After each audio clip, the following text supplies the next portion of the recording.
Hello વિદ્યાર્થી મિત્રો, સ્વાગત છે તમારા બધાનું આજના એપિસોડમાં.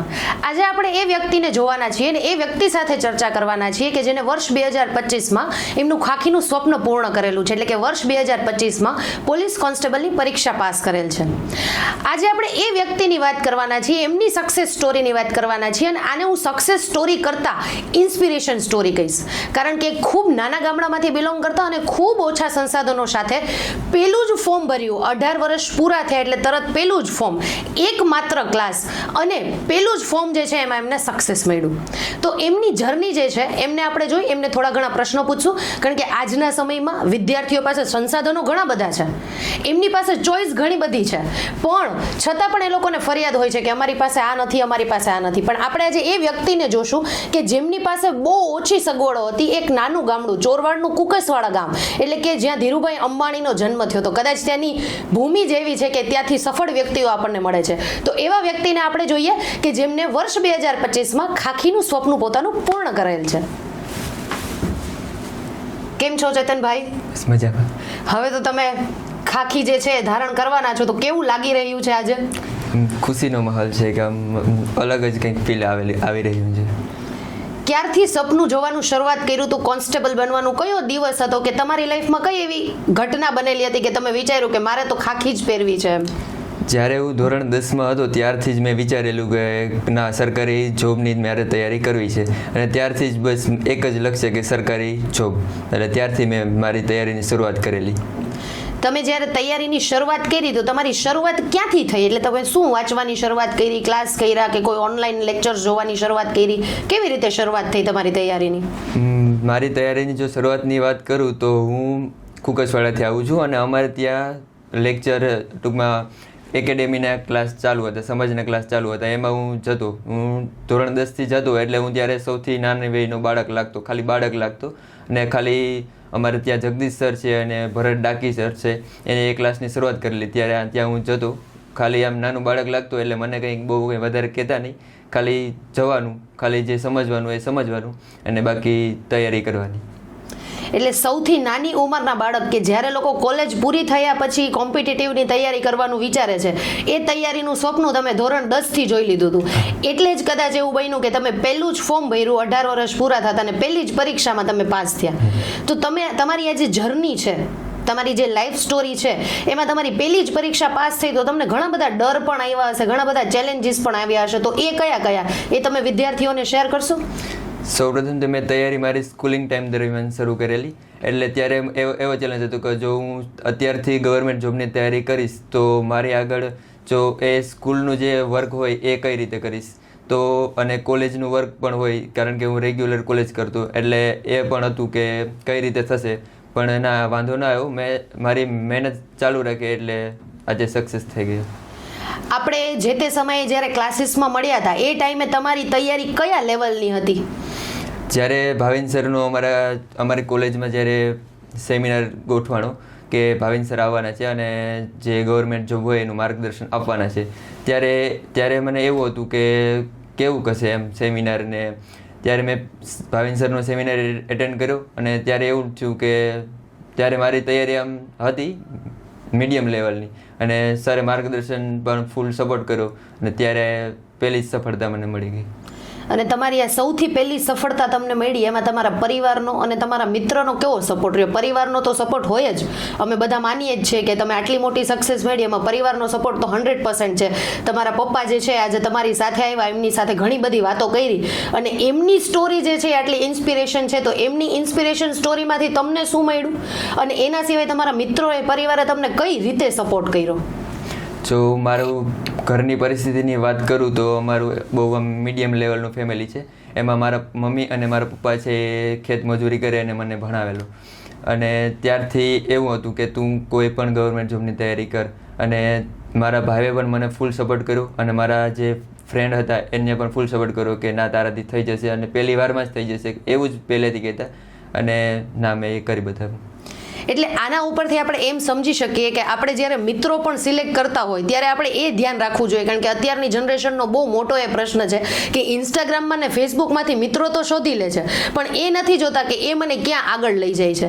એવું કહેવાય છે ને કે જો સુદામા જેવો મિત્ર મળી જાય અને કૃષ્ણ જેવો મિત્ર મળી જાય ને તો જીવન તરી જાય. એટલે આ ભાઈના જીવનમાં એક મોટામાં મોટી ખુશીની વાત એ છે કે એમને મિત્રો જે છે બહુ સારા મળ્યા, કારણ કે અમુક મિત્રો જે છે કોલેજના સમયમાં હોય તો એ ગેરમાર્ગે પણ દોરી જાય, પણ આ માર્ગ એમને એવો બતાવ્યો કે ના તારાથી થશે જ. અમુક મિત્રો આપણને એવા પણ મળે એમ કે ભાઈ તારાથી થોડી આ થાય, એટલે આપણે તૈયારી કરતા હોય તોય થોડાક પાછળ વયા જાય. એટલે આમને જે છે એ મિત્રોનો સપોર્ટ પણ બહુ સારો રહ્યો. આના સિવાય બીજો એક પ્રશ્ન મને વિદ્યાર્થીઓ માટે થાય છે કે એવું કહેતા હોય કે ભાઈ કોલેજ હોય તો હું કોલેજના 5-6 કલાકનો સમય દઉં ને પછી હું તૈયારી કેમ કરું. તો તમે તમારી કોલેજની સાથે સાથે તૈયારી કરી તો તમારું સ્ટડી રૂટીન કેવું હતું? સો મારી સ્ટડીની વાત કરું તો મારી college regular Shri MNK arts અને એકેસા કોમર્સ કોલેજ માંગરોળ ખાતે ચાલુ છે. અત્યારે TYમાં હું છું. અને જો એની વાત કરું તો મને શરૂઆતમાં એવું થતું કે કોલેજ સાથે કઈ રીતે તૈયારી કરવી ને એવું બધી. તો ના, તમે તૈયારી તમારે દિલથી કરવી હોય તો તમે ગમે એવી તમારી આગળ મુશ્કેલી હોય તો તમારાથી પણ થઈ શકે છે. અને કોલેજનું એટલું બધી વર્કલોડ હોય છતાં પણ તૈયારી તમે કરી શકો છો. અને આ તૈયારી કોન્સ્ટન્ટ રાખવી જોઈએ કોલેજ સાથે કે કોક દિવસ કરાય કોક દિવસ ન કરાય એવું ચાલે? ના, કન્ટિન્યુઅસ છે એ જરૂરી છે કે તમે એક દિવસ વાંચો અને થોડા દિવસ ના વાંચો ને એવું ના ચાલે. આ ફિલ્ડ એવું છે કે જો તમારે જલ્દી સક્સેસ થવું છે તો તમે આરામથી 2-3 વર્ષ પૂરતો સમય હોય તો તમે કન્ટિન્યુ તૈયારી ચાલુ રાખી શકો છો.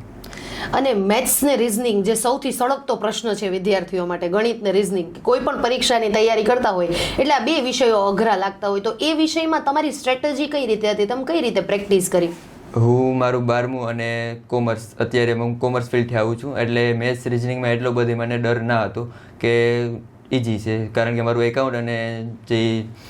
એકાઉન્ટ અને ઇકોનોમી ને એવું બધી જે કોમર્સના સબ્જેક્ટ છે એ મને ફૂલ ફાવતા હતા, એટલે મેથ્સ અને રિઝનિંગમાં પણ મને વાંધો ના આવ્યો. અને ગણિત રિઝનિંગમાં મેં પ્રીવિયસ યરના ક્વેશ્ચન પેપર જોયા કે જૂના સમયમાં કેવા કેવા પ્રશ્ન પૂછાય છે, તો એના આધારે મેં મારી તૈયારીની શરૂઆત કરી અને જે સિલેક્ટેડ જે યુનિટ હોય એની જ વધારે પ્રેક્ટિસ કરતો કે આ જે યુનિટ છે એના પ્રશ્ન વારે વારે આવે છે તો એ હું રેગ્યુલર સોલ્વ કરતો. મતલબ કે જ્યારે આપણે તૈયારી શરૂઆત કરીએ છીએ તો સૌથી પહેલાં તો આપણને એ જ નથી ખબર હોતી કે કેવા પ્રશ્ન પૂછાય છે. મારી ફ્રેન્ડે તૈયારી શરૂ કરી અથવા તો મારા ફ્રેન્ડે તૈયારી શરૂ કરીને મેં કરવાની શરૂઆત કરી દીધી, પણ અહીંયાથી આમની સ્ટોરી સાંભળીને એક વસ્તુની આપણને કાયદેસર ખબર પડે કે જો તૈયારી કરવી હોય અને એ પણ આપણે બાય હાર્ટ કરવી હોય તો સૌથી પહેલાં તો આપણું પોતાનું ડિસિઝન હોવું જોઈએ. અને આપણા પોતાના ડિસિઝન પછી એક વસ્તુનું સૌથી પહેલાં તમે જોયું કે એમને પહેલાં એ જોયું કે જૂના વર્ષમાં પ્રશ્ન કેવા પૂછાણા. હવે આપણને એ ચિંતા હોય કે સિલેબસ શું છે, અને એમને એ જોયું કે આ વિષય તો છે એ સમજાણું પણ આમાં જે છે એ કેવા કેવા પ્રશ્ન પૂછાણા છે, મતલબ મારે તૈયારી એવી જ કરવી છે. હવે એના સિવાય સર હું તમને બીજો એ પ્રશ્ન પૂછું કે કયો વિષય તમને સૌથી વધારે અઘરો લાગ્યો આ કોન્સ્ટેબલની તૈયારીમાં? આ તૈયારી કરતો હતો ત્યારે મને એવું હતું કે સાયન્સના જે પ્રશ્ન છે એ વધારે અઘરા પૂછાશે અને એનું વેઇટેજ પણ 40 માર્કનું હતું, તો એ મને એવું લાગતું હતું કે મને નહીં આવડે, કારણ કે હું કોમર્સમાંથી આવું છું એટલે સાયન્સ મને ઓછું ફાવતું, તો એવું હતું કે નહીં આવડે. પણ ના, એવું નહીં. જ્યારે હું પેપર દઈને બહાર નીકળ્યું ત્યારે મને એવું લાગ્યું કે સાયન્સના જે ક્વેશ્ચન હતા એ બધા સહેલા હતા, પરંતુ જે ગુજરાતી ગદ્ય ગ્રહણ પૂછાડું એ અઘરું લાગ્યું હતું મને. એટલે સાયન્સ તમને ઓછું ફાવતું હતું, સાયન્સ તમને અઘરું લાગતું હતું, તો તમે મૂકી દીધું હતું કે ના તમે એની તૈયારી છતાં પણ કરતા? ના, મને એવું લાગતું કે સાયન્સ છે એ અઘરું છે, પણ મેં તૈયારી ચાલુ જ રાખી હતી અને સાયન્સ ઉપર હું વધારે ફોકસ કરતો કે આ મને નથી જ કેમ આવડતું, એના ઉપર હું વધારે ફોકસ કરતો. અને હવે તો મને આ જે લાસ્ટ જે અમુક વર્ષથી તૈયારી કરી એમાં લાગ્યું કે ના, સાયન્સ તો ઇઝી છે.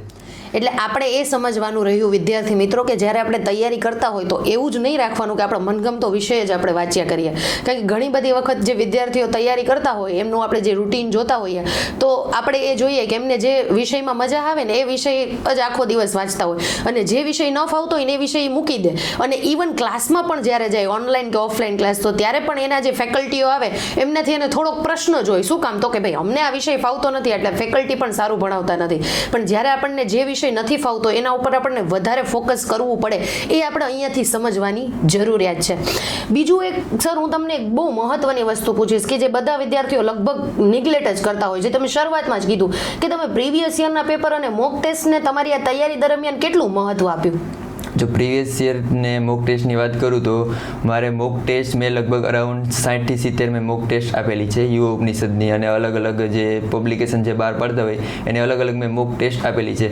અને જો આ એક્ઝામ ક્રેક કરવામાં જો સૌથી મહત્ત્વનો જે કોઈ રૂલ્સ હોય તો એ મોક ટેસ્ટનું જ હતું, કારણ કે જેટલી વધારે મેં મોક ટેસ્ટ આપી એટલો મારામાં ઇમ્પ્રૂવ થયું, અને એ પ્રમાણે મેં મારા તૈયારીમાં સુધાર કર્યો. એ પ્રમાણે મોક ટેસ્ટ અને પ્રીવિયસ યર ક્વેશ્ચન પેપર એ મને ખૂબ જ હેલ્પફુલ સાબિત થયા. એટલે જ્યારે આપણે તૈયારી કરીએ છીએ સર, ત્યારે એક વસ્તુનું તો ધ્યાન રાખવું જ જોઈએ કે આપણે પ્રીવિયસ યરના પેપરને સૌથી વધારે મહત્વ આપવું જોઈએ. એ તમે માનો છો? હા, કારણ કે પ્રીવિયસ યરના ક્વેશ્ચન પેપરને આધારે જ આપણે ખબર પડે કે કેવા પ્રશ્ન, ટૂંકમાં કેવા પ્રકારના પ્રશ્નની ડિમાન્ડ છે, એના આધારે જો આપણે તૈયારી કરીએ તો કદાચ વહેલા સક્સેસ થઈ શકીએ. કારણ કે છેલ્લા 15-20 વર્ષથી પરીક્ષાઓ લેવાય છે. કદાચ આપણે બધા વિષયના જે છે એ જૂના વર્ષના માત્ર પેપર સોલ્વ કરી લઈએ ને તો પણ આપણને કેટલું બધું આવડી જાય કે ઓલમોસ્ટ પ્રશ્ન આવી જ ગયા હોય. જેમ કે હું એક ઉદાહરણ આપું કે આમુખ જે છે બંધારણમાં, તો આપણે જો જૂના વર્ષના પેપર જોઈએ કે આમુખ આપણે તૈયાર કરી લઈએ અને પછી આપણે જે જૂના વર્ષના પેપરો જોઈ લઈએ અને એમ આમુખના પ્રશ્ન જોઈએ તો લગભગ 20, 25, 30 પ્રશ્નો તો પૂછાણા જ હોય. તો હવે એક આવડું એક પેજનું આમુખ છે, એમાંથી 25-30 પ્રશ્નો કરતાં શું વધારે બહાર પૂછાવાનું છે. એટલે જ્યારે આપણે પ્રીવિયસ યરના પેપર જોઈએ ને ત્યારે આપણને એ ખબર પડે કે મેં જે તૈયારી કરી છે ખરેખર સાચી છે. પહેલાં તો આપણને એવું જ લાગતું હોય કે ભાઈ મને આવડે છે, કારણ કે આપણી જે અત્યાર સુધીની સ્ટ્રેટેજી છે, એટલે અત્યાર સુધી આપણે જે ભણ્યા છીએ બરાબર, એ અત્યારે સુધી આપણે જે ભણ્યા પેરેગ્રાફમાં ભણ્યા છે કે ભાઈ આપણે પેરેગ્રાફ લખવાનો, 2 માર્કના પ્રશ્ન, 3 માર્કના પ્રશ્ન, 5 માર્કના પ્રશ્ન, આવા પ્રકારની આપણી સ્ટ્રેટેજી હોય. પણ જ્યારે આપણે કોમ્પિટિટિવમાં દાખલ થઈએ છીએ ત્યારે એ પેટર્ન જે છે એ એમસીક્યુ વાળી થઈ જાય છે. તો એમસીક્યુ વાળી પેટર્નને જો આપણે સમજવી હોય તો આપણા માટે પ્રીવિયસ યરના પેપર જે છે એ ખૂબ ઇમ્પોર્ટન્ટ છે, ને એમાંથી આપણે ઓલમોસ્ટ રિવિઝન થઈ જાય. કારણ કે પ્રીવિયસ યરના પેપર જોઈએ તો જ ખબર પડે ને કે મેં અમુક વાંચ્યું છે, ઓકે મને 4માંથી જવાબ આવડે છે કે નથી આવડતા તો પાછો એ ટોપિક કરો.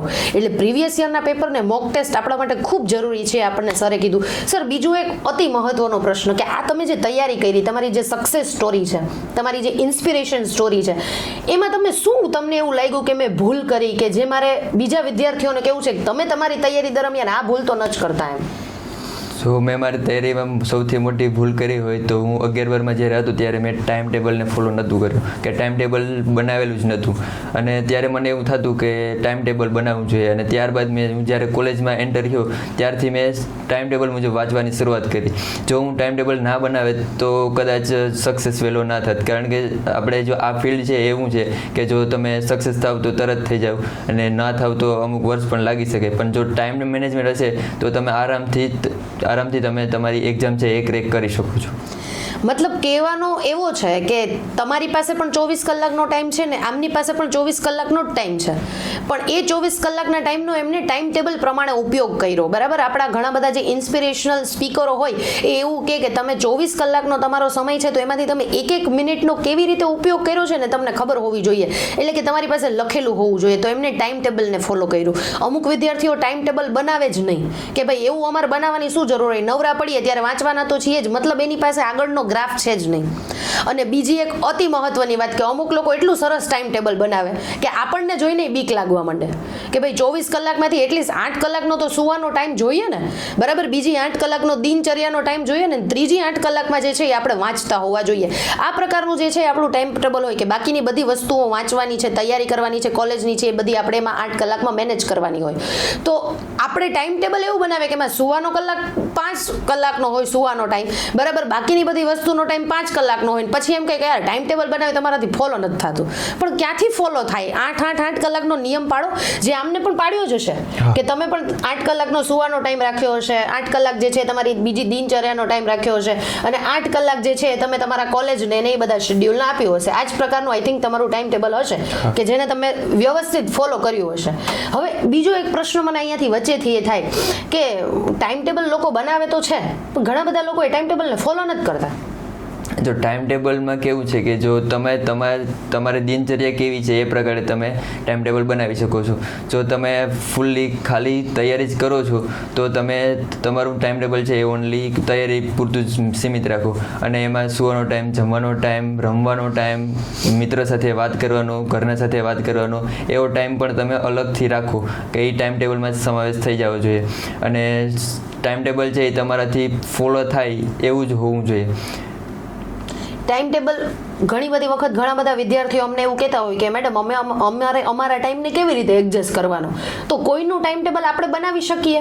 જેમ કે તમે તમારું સક્સેસ ટાઈમ ટેબલ બનાવ્યું તો તમે કોઈને કોઈ દિવસ કીધું હતું કે મને મારું ટાઈમ ટેબલ બનાવી લો? ઓલવેઝ તમે તમારી જાતે જે ફોલોઅપ લેતા? ના, ટાઈમ ટેબલમાં કેવું છે કે એ આપણે આપણી જાતને ખબર હોય કે આપણે કયા ઓલા ક્ષેત્રમાં કેટલો સમય આપીએ છીએ. તો એ ટાઈમ ટેબલ આપણા મુજબનું હોય એટલે એ આપણે ખબર હોય કે આપણે શું કરવાનું છે, કયા ટાઈમે કરવાનું છે. એટલે ટાઈમ ટેબલ છે એ કોઈ પાસે બનાવડાવવું ન જોઈએ, આપણે જ આપણી જાતે બનાવવું જોઈએ, જેથી આપણે આપણી ખબર પડે કે આપણે કયા જે ક્ષેત્ર છે એમાં કેટલો સમય આપવો છે. સર, એક ખૂબ મોટો અને એવું કહેવાય ને કે સળગતો પ્રશ્ન છે કે આપણી પાસે જેટલી સગવડો છે એટલી અગવડો ઊભી થઈ છે. અત્યારના વિદ્યાર્થીઓ જે છે એની પાસે સાધનો ઘણા બધા છે. હમણાં જ હું સૌજીભાઈ ધોળકિયા જે છે એમનો એક ઇન્ટરવ્યૂ જોતી હતી તો એમને એવું કીધું કે તમારી લાઈફ સ્ટોરીમાં તમે શું કહેશો, સક્સેસ સ્ટોરીમાં? તો એને એક જ વસ્તુ કીધી કે મારી પાસે કંઈ હતું નહીં એટલે મારે બધું મેળવવાનું હતું. પણ અત્યારના વિદ્યાર્થીઓ પાસે તો બધું છે, છતાં એ લોકો જે છે ઘણી બધી જગ્યાએ અસફળતા જોવે છે, ઘણી બધી જગ્યાએ જે છે એ લોકો ફેલિયર જોવે છે. તો એમાં સૌથી મોટો એક મુદ્દો છે ને સોશિયલ મીડિયાનો, કે અત્યારની જનરેશન જે છે એને ઘણી બધી વખત હું ક્લાસમાં પણ કહું છું કે તમારી જનરેશન નોટિફિકેશન જનરેશન છે, કે જેવો મોબાઈલમાં ટુંગ ટુંગ એવો અવાજ આવ્યો એટલે આપણને કંઈક થવા માંડે, જો હું આ મેસેજ નહીં જોઉં તો ભારત દેશની જીડીપી પડી જશે. એટલે આપણે તરત જ એ નોટિફિકેશન ઓપન કરીને જોઈએ ને પછી એ રીલ જોવામાં ક્યાં ટાઈમ વયો જાય. કારણ કે લોકો આપણા માટે રીલ બનાવે છે તો આપણે એને ટાઈમ તો આપવો જ જોઈએ. એટલે આપણે એ ટાઈમ જે છે એ સોશિયલ મીડિયામાં કદાચ કેટલો વેસ્ટ કરી નાખીએ છીએ ખબર જ નથી. જે અમે પણ ફેસ કરીએ છીએ ઘણી બધી વખત કે હાથમાં મોબાઈલ આવી ગયો ને રીલ જોવાનું શરૂ કર્યું પછી પૂરું. તો આ સોશિયલ મીડિયા તમને કેટલું ઇફેક્ટ થયું તમારી આ તૈયારી દરમિયાન? સોશિયલ મીડિયાની જો હું વાત કરું તો મારી પાસે 2023માં જ્યારે મારું 12માનું રિઝલ્ટ આવ્યું ત્યાર પછી મારી પાસે મોબાઈલ આવ્યો અને ત્યારબાદ મેં મારા ભાઈ કહેતા કે જો તું આ મોબાઈલ છે એનો સદુપયોગ કરજે, અને એમાં રોજે રોજ જે ઉત્કર્ષ ક્લાસીસના કરંટ અફેર્સ આવે છે એ હું જોતો યુટ્યુબમાંથી, અને એક વોટ્સઅપ હતું કે જેમાં મારા સ્કૂલના કે કોલેજના જે મેસેજ આવતા એ વોટ્સઅપ પર આવતા. એટલે સોશિયલ મીડિયાના ખાલી માત્ર 2 સાધન, એક યુટ્યુબ અને એક વોટ્સઅપ અને એક ટેલિગ્રામ હતું. તો બીજા એના સિવાય કંઈ સોશિયલ મીડિયા હું વાપરતો જ નહીં. અને જ્યારે હું મારું 15 જૂને મારી એક્ઝામ કોન્સ્ટેબલની લેવાઈ ગઈ ત્યારબાદ મેં 20 જૂનની આજુબાજુ મેં ઇન્સ્ટાગ્રામ ઇન્સ્ટોલ કર્યું. અમે બંને ભાઈઓ સાથે જ કર્યું હતું. ત્યાં સુધી હું ઇન્સ્ટાગ્રામ એકાઉન્ટ પણ નહોતું કે ઇન્સ્ટાગ્રામ કઈ રીતે વાપરવું, કઈ રીતે રીલ બનાવી, પોસ્ટ કઈ રીતે મૂકવી, એ કંઈ પણ આવડતું જ નહીં. એને એ મારા ફ્રેન્ડ પાસેથી હું શીખી ગયો અત્યારે તો, પણ ત્યાં સુધી મને કશું જ આવડતું નહીં કે આ રીલ કેવું હોય ને પોસ્ટ કેવી હોય ને. એટલે સોશિયલ મીડિયાથી તમે જેટલા દૂર રહેશો ને એટલા તમારા માટે ફાયદાકારક છે. અને હું જ્યારે જે તૈયારી કરતો ત્યારે જે નોટિફિકેશન હોય એનું મોડ હોય એ ઓફ જ રાખતો, કારણ કે આપણે બિનજરૂરી એમાં સમય ના બગડે. અને મોટાભાગે તો એવું કરતો કે જ્યાં હું જે રૂમમાં વાંચતો ત્યાંથી મોબાઈલ દૂર રાખતો કે જેથી ખબર ના પડે કે આ મેસેજ આવ્યો કે ફોન આવ્યો કે એવું એ રીતે. એટલે જે રીતે સોશિયલ મીડિયાથી જેટલા દૂર રહે એટલું આપણા માટે સારું છે. એટલે સોશિયલ મીડિયા જે છે એનો સદુપયોગ પણ થઈ શકે અને દુરુપયોગ પણ થઈ શકે. તમે કીધું કે હું યુટ્યુબનો સૌથી વધારે ઉપયોગ કરતી. હવે એમાં પણ છે ને સર એક પ્રશ્ન થાય કે ઘણા બધા વિદ્યાર્થીઓ હોય ને એ યુટ્યુબમાંથી તૈયારી કરતા હોય, ઓનલાઈન તૈયારી કરતા હોય, અથવા તો માર્કેટમાં જેટલી બુક આવે ને એ બધી એની પાસે અવેલેબલ હોય. કારણ કે મેં કીધું ને કે સાધનો અત્યારે બધા પાસે ઘણા છે.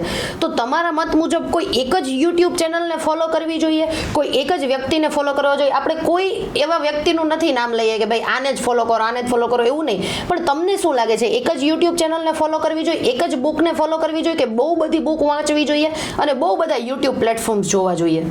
જો અત્યારે જોઈએ તો યુટ્યુબ ઉપર ઘણા બધા પ્લેટફોર્મ અને ગુજરાતમાં પણ ઘણા બધા પ્લેટફોર્મ છે એ અવેલેબલ છે કે જેમાંથી આપણે તૈયારી કરી શકીએ એમ છે. પણ પહેલાં તો ઘણા બધા પ્લેટફોર્મ છે પણ ડાયરેક્ટ વિશ્વાસ ના કરાય. એના ઉપર પહેલાં વિડીયો લેક્ચર જોવાય અને સમજાય કે આ કેવું છે, આગળ વિડીયો લેક્ચર આવશે કે નહીં. અને ઘણાનું એવું હોય કે ખાલી વાયરલ થવા માટે યુટ્યુબ પર વિડીયો લેક્ચર મૂકતા હોય, પણ એને બધી સંપૂર્ણ જાણીએ અને ફોલો કરવું જોઈએ જેથી આપણને વહેલી સક્સેસ મળે.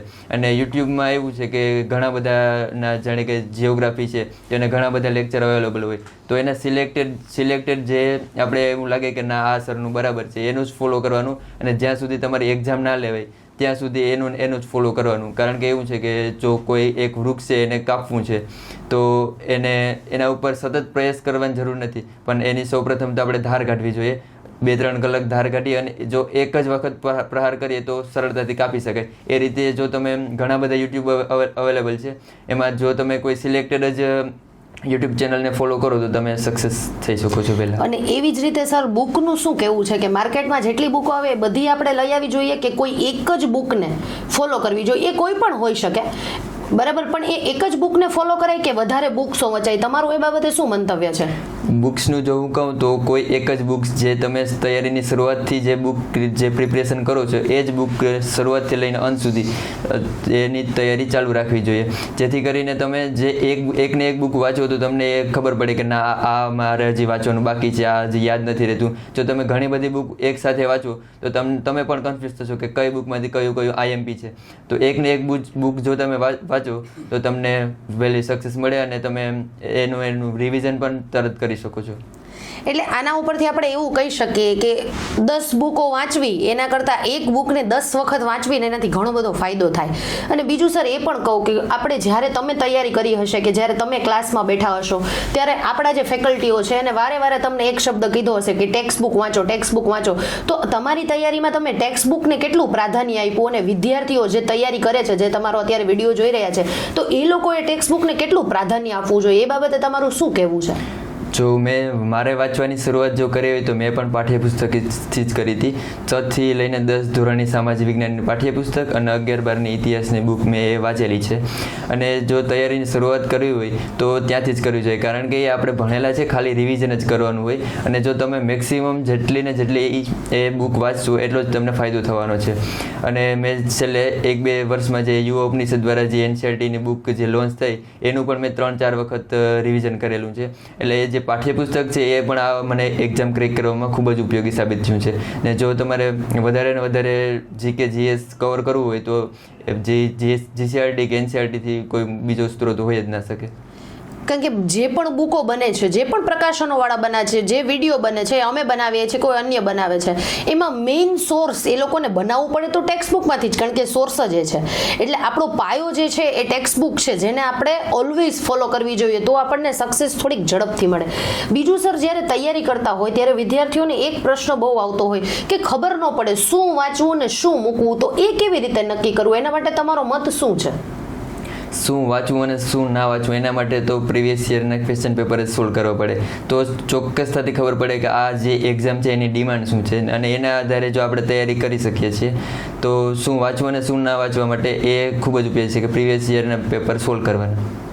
એટલે અત્યાર સુધીના વિડીયો ઉપરથી આપણે 2 વસ્તુ તો આમની પાસેથી શીખવાની જ છે, કારણ કે મેં શરૂઆતમાં જ કીધું હતું એવી રીતે કે આમની સ્ટોરી જે છે ને હું સક્સેસ સ્ટોરી તો કહીશ જ નહીં, આ ઇન્સ્પિરેશન સ્ટોરી છે કે પહેલી જ વખતમાં પહેલી જ એક્ઝામ આપી અને એ પાસ કરવી એ ખૂબ ખૂબ ખૂબ બહુ મોટી વાત કહેવાય. તો 2 વસ્તુ આપણને આમાંથી મળી કે એક ટેક્સ્ટ બુકને આપણે પ્રાધાન્ય આપવાનું છે અને બીજું પ્રીવિયસ યરના પેપર્સ જે છે એને આપણે ખાસ જોવાના છે, કારણ કે તો જ આપણને એક્ઝામની પેટર્નની ખબર પડે. સર, બીજું એવું પૂછીશ કે આ બધી તૈયારી તમે મસ્ત કરી લીધી, ઘણા બધા લોકોએ તમને સપોર્ટ કર્યો, તમારા પરિવારે, તમારા ફેકલ્ટી, તમારી પાસે તમારા જે લેક્ચર લેવા આવતા એ લોકોએ, તમારા મિત્રોએ, પણ જે દિવસે તમે એક્ઝામ દેવા ગયા એ દિવસે તમારો અનુભવ કેવો હતો? એક્ઝામ દિવસે તો જો તે દિવસે 14 જૂનની આજુબાજુ ગુજરાતમાં વરસાદનો માહોલ હતો, એટલે 14 જૂને અમે કુકરવાડાથી લઈને રાજકોટ મારું એક્ઝામ સેન્ટર હતું, તો અમે આગલા દિવસે 14 જૂને નીકળી ગયા અને બહુ ખૂબ જ વધારે વરસાદ પડ્યો હતો. એવું હતું કે કદાચ એક્ઝામ નહીં લેવાય, પણ ના એવું ન થયું, એક્ઝામ તો લેવાઈ ગઈ. અને જે દિવસે હું એક્ઝામ આપવા જતો હતો ત્યારે એવું હતું કે મારી ફર્સ્ટ એક્ઝામ છે તો હું કઈ રીતે ટૂંકમાં હેન્ડલ બધી પરિસ્થિતિને કરી શકીશ, ટૂંકમાં કેવી વ્યવસ્થા હોઈ શકે, એવું મારું આ પહેલી વખત હતી એટલે એવું બધી કંઈ ખબર ના હતી. પણ ના, એવો વાંધો ના આવ્યો. અને જો એક્ઝામમાં મને થોડુંક સ્ટ્રેસ હતો કે કેવું પેપર નીકળશે, અઘરું નીકળશે તો શું કરશું, પાસ નહીં થાય તો ઘરે શું જવાબ દેશું, એવું પણ મને ડરનો માહોલ હતો. અને એટલે પછી મેં એક્ઝામ હોલમાં એન્ટર થયો અને આમ પેપર જોયું તો આમ થોડુંક અઘરું લાગ્યું કે ના અઘરું તો છે, પણ એવું મનમાં એવું પણ હતું કે અમે પાસ નહીં થઈએ કે હું પાસ નહીં થાઉં તો ગુજરાતમાંથી કોણ થશે એમ. આપણે તો 12,000 જેટલી સીટ હતી તેમાંથી ખાલી એક જ સીટ જોઈએ છે, તો આપણે એક સીટ નહીં મળે એવો થોડું કોન્ફિડન્સ હતું. પણ ના, મેં એ સ્ટ્રેસને મેં હેન્ડલ કરી લીધો અને પેપર સારું અને કર્યું. અંતે તમારી મહેનત જે છે એ સફળ થઈ, એટલે આના ઉપરથી આપણને એવી ખબર પડે કે કોશિશ કરને વાલો કે કભી હાર નહીં હોતી. બરાબર, એમને જે છે માત્ર ને માત્ર કર્મ કર્યું અને ફળ જે છે ખરેખર ચોક્કસ એમને મળ્યું. હવે બીજો મારો એ પ્રશ્ન છે કે જ્યારે કોન્સ્ટેબલની તૈયારી કરતા હોય સાહેબ, ત્યારે એક વસ્તુ બહુ મોસ્ટ ઇમ્પોર્ટન્ટ હોય, ફિઝિકલ ટેસ્ટ. તો એ ફિઝિકલ ટેસ્ટનો તમારો અનુભવ જે છે તમે કેવી રીતે શેર કરશો? કેવી રીતે તમે રનિંગ કર્યું? કઈ કઈ વસ્તુનું ખાવા પીવામાં ધ્યાન રાખ્યું? આરામ તમારો કેવી રીતે હતો? અને ફિઝિકલ ટેસ્ટમાં પણ તમને કયા કયા ચેલેન્જીસ આવ્યા? ફિઝિકલ ટેસ્ટમાં હું પહેલાં બી મારા ભાઈ દોડવા જતા એટલે હું એની સાથે જતો, ખાલી દોડવા માટે, રનિંગ કરવા માટે જતો.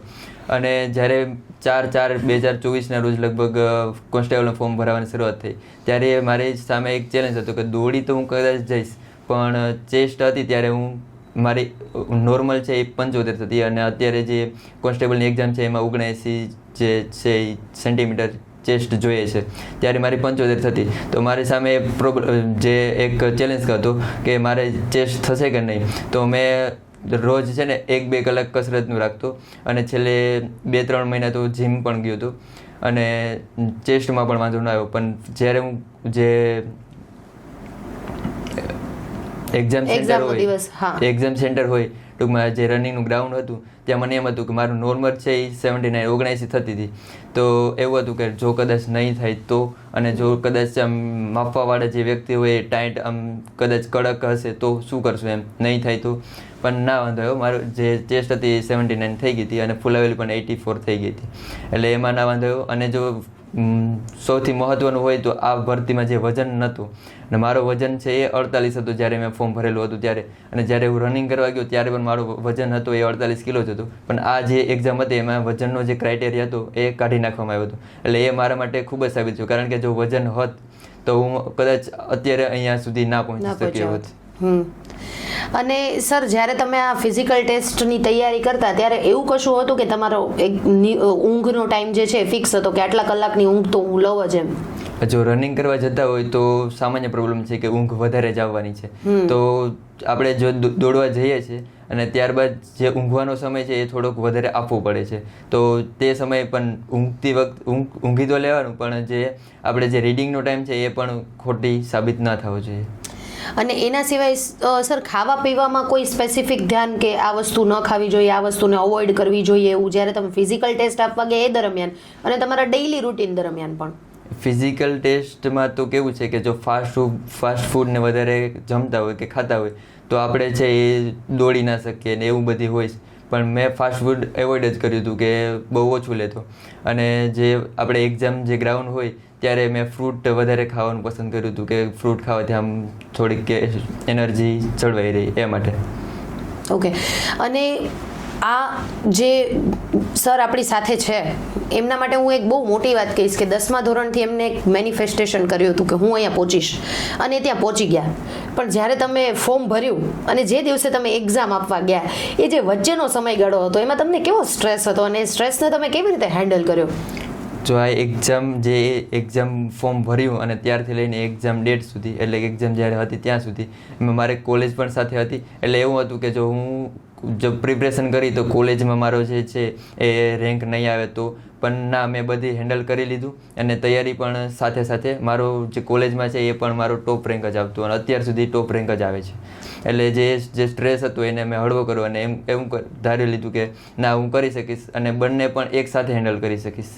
અને ખરેખર કોલેજ અને તૈયારી બંને સરસ રીતે તમારે સાથે થઈને કે કંઈ એમાં પ્રશ્ન આવ્યો? ના, સરસ રીતે જ બધી થઈ રહ્યું છે અને અત્યારે હું ટીવાયમાં છું, લાસ્ટ સેમ છે, તો અત્યારે સરસ રીતે થઈ રહ્યું છે.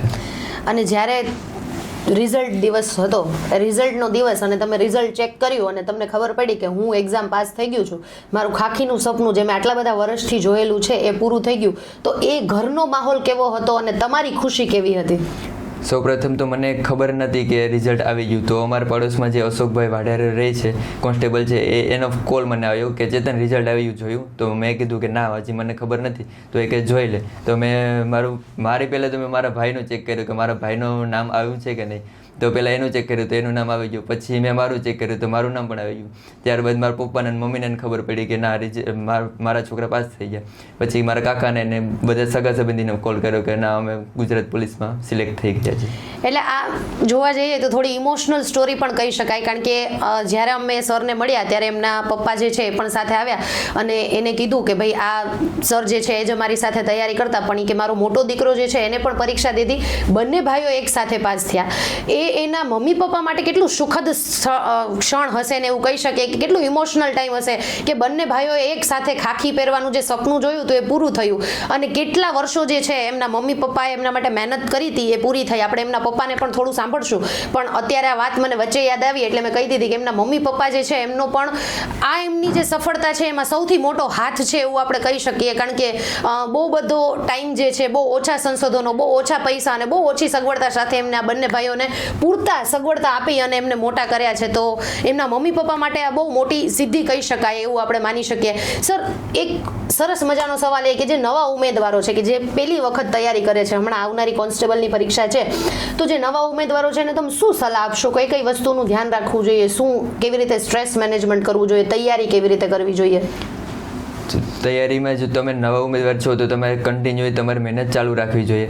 જો તમે જેટલી કન્ટિન્યુ મહેનત ચાલુ રાખશો એમ તમે વહેલા સક્સેસ થશો. અને જો આ આવનારી ભરતી છે એમાં કદાચ ઓછો સમય મળી શકે છે તો મેક્સિમમ તમે બુક વાંચો, મેક્સિમમ પાઠ્યપુસ્તકનું રિવિઝન કરો અને મેક્સિમમ છે એ તમે મોક ટેસ્ટ આપો તો તમે કદાચ વહેલા સક્સેસ થઈ શકો છો. સર, તમે તમારી જે સ્ટોરી કીધી એમાં તમે એવું કીધું કે હું ઓન એન એવરેજ બહુ હોશિયાર વિદ્યાર્થી રહ્યો છું, તો તમને એવું લાગે છે કે આ પરીક્ષામાં જે એવરેજ વિદ્યાર્થી હોય કે જેનું 12th સુધીનું રિઝલ્ટ જે છે એ બહુ નોર્મલ હોય, નોમિનલ હોય, તો એવરેજ વિદ્યાર્થીઓ પણ આ પરીક્ષામાં જો બધા વિષયોને સરખું પ્રાધાન્ય આપે તો પાસ થઈ શકે? જો ગવર્મેન્ટ જોબમાં કેવું છે કે એવી કોઈ રિક્વાયરમેન્ટ ના હોય કે તમે એટલા પર્સન્ટેજની ઉપર છો તો તમે આ જોબને લાયક છો, એવું કંઈ ના હોય. એટલા માટે તમે જો ખાલી કોઈ પણ 12મું પાસ હોય એ વ્યક્તિ તમે ગવર્મેન્ટ જોબની તૈયારી કરી શકો છો. પણ તમારે જે કન્ટિન્યુઅસ છે તમારે મહેનત ચાલુ રાખવી પડે, પેશન રાખવું પડે તો તમે કદાચ વહેલા સક્સેસ થઈ શકો છો. સર, તૈયારી કરી તમે એ દરમિયાન ઘણા બધો એવો ટાઈમ આવ્યો હશે કે જ્યારે તમને સ્ટ્રેસ આવ્યો હશે, ઘણી બધી વખત એવું થયું હશે.